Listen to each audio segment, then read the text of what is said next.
today. My name is Christina Garner. I'm a volunteer for the City of Fullerton.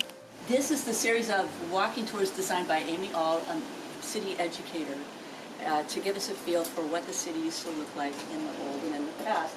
And this is my friend Bonnie Lear, who's going to be the mistress of the tour today. I will serve as her assistant. Thank you. The 1930s was a very busy time here in the city of Fullerton. Lots of projects going on through the WPA, which stands for Works Progress Administration. It was just one of the many programs that President Roosevelt had enacted after the Depression to try to get the country back on its feet, get people working again.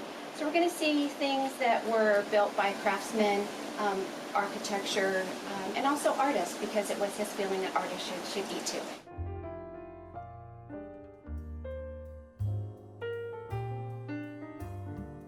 Being a police department, it was our city hall. It was built as part of the WPA projects in 1940, built by the WPA. Prior to that, it was the home of Henry Hilcher. His father, August Hilcher, had a house here.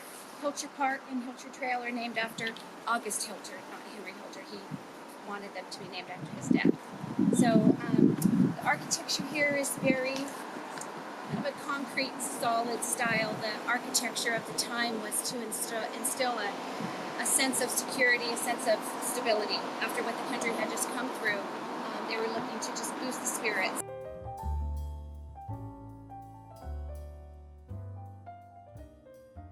When you have this Spanish-style architecture, you can usually look for a tower. Like, for example, at Fullerton High School, we have the largest, tallest point in the city is the top of that tower. And in the Spanish tradition, those towers kind of represent 700 years of history.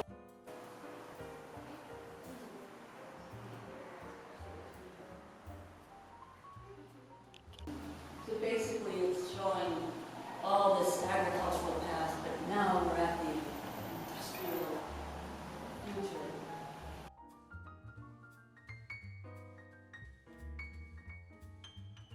A WPA project. It was a library.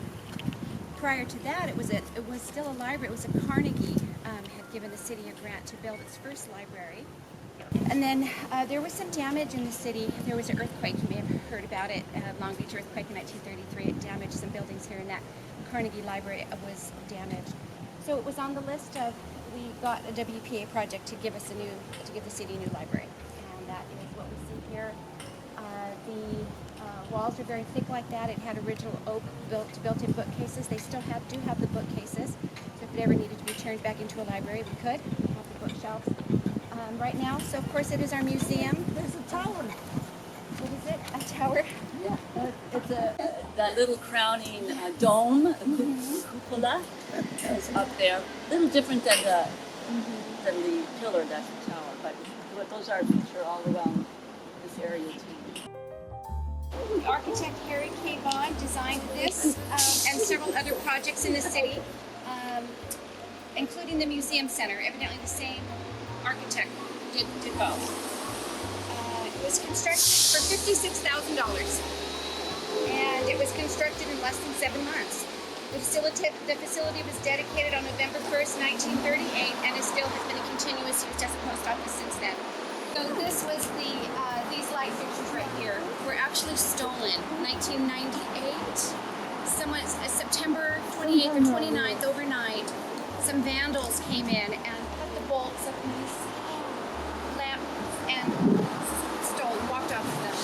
And so this police department was able to work with art dealers, antiques dealers, and they found them out at the Pomona, Pasadena. Yeah, I don't remember. The Pasadena Antique Fair out there. They were selling them out there. They got it back? Yeah, they got them back. Yes.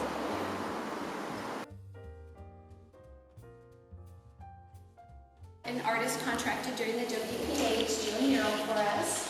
This is what he came up with. He's an Illinois native named Paul Julian. And what's so interesting about this, it is beautiful. And he represents, you can see different cultures, different people working together. You can see the Fullerton Airport off to the right, and then way in the back you see the oil drilling, the history of oil drilling. So you see those. But what's a couple of inaccuracies about up and down ladder that we can post leaned up against the trees. All of the people that would have been harvesting oranges would have had a bag like that gentleman, and the bags were then shipped to the packing house for packing. So there was no crating or packing done in the fields out, so that was a nightmare. So. The orange growers said there were two things that knocked out their industry. There was some blight that came in that really started bringing down a lot of orange trees. And then also they said, once you had a lot of cars on the side of the road, any of the trees next to the road, the freeways were getting damaged a lot from some emissions. And so those two things really undermined the industry. Before they built the WPA post office, inside this store was the site that people came to get their mail. For a long time, people only came to town because most of the area was ranches or farms or rural. They only kind of came to town on Sunday, so they tend to come to church, like go over to that church that we passed by, and then after church they would come pick up their mail. So the federal post office was open on Sundays at that point. And then finally they got 2 postal workers that could deliver to everybody in town. And when you go inside this building, hard to see right now, but in the center area you'll see carved out the windows where they used to be able to